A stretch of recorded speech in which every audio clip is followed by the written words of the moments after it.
Hi friends.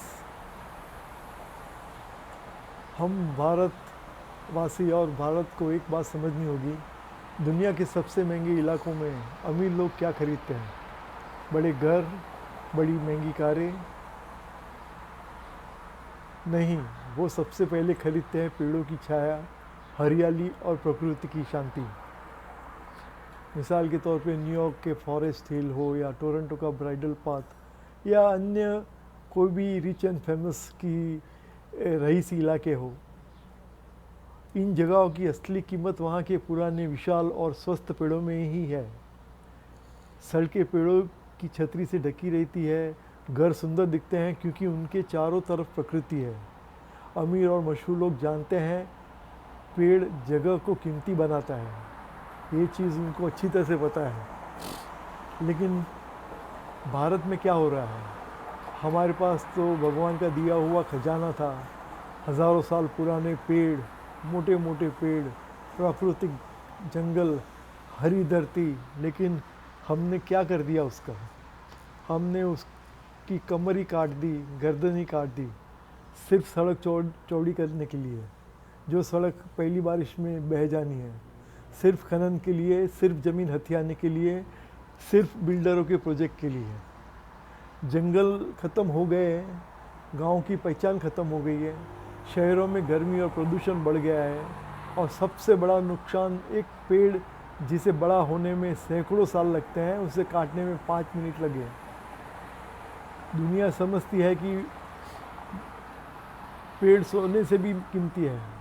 जो विकसित देश है वो इसकी वैल्यू समझते हैं, वो उसे सोने से भी महंगा समझते हैं। भारत में अभी भी पेड़ों को रुकावट समझा जाता है, बोलते हैं तो बहुत बड़ी अड़चन है। असली विकास इमारतों में नहीं है, असली विकास है साफ हवा, कम तापमान, शांत माहौल और स्वस्थ जीवन। अगर भारत चाहता है कि उसके शहर सुंदर हो, गांव शांत हो और ज़मीन और प्रॉपर्टी की वैल्यू बढ़े, तो एक ही रास्ता है, पेड़ों की सुरक्षा, पुराने पेड़ों की रक्षा, जंगलों की रक्षा।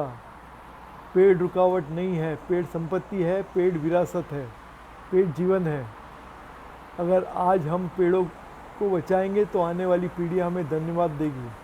अगर हम आज भी पेड़ काटते रहे तो आने वाली पीढ़ियाँ सिर्फ दुख पाएंगी। फैसला हमारे हाथ में है। अभी कुछ समय पहले मैं बाय रोड गुजरात राजस्थान के दौरे पे था, तो वहाँ मैंने देखा, जो देखते थे पहले पुराने पेड़ आते थे वो सब कट चुके हैं, सिर्फ उनके नीचे के जो बॉडी है वो बची है, और उनकी बॉडी पूरी मतलब कट चुकी है।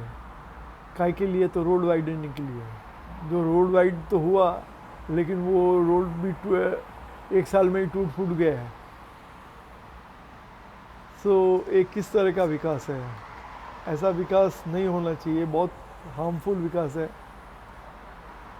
और जैसे ये स्मार्ट लोग, ग्लोबली स्मार्ट लोग, जो जैसे पेड़ों की वैल्यू समझते हैं, ऐसे आपके भी इलाके में अगर कुछ अभी भी पेड़ बचे हैं और वो कोई अथॉरिटी उसको काटने के प्लानिंग में है, तो उसे सुरक्षा देने का पूरा प्रबंध करिए, उसके चौकीदार बन जाइए।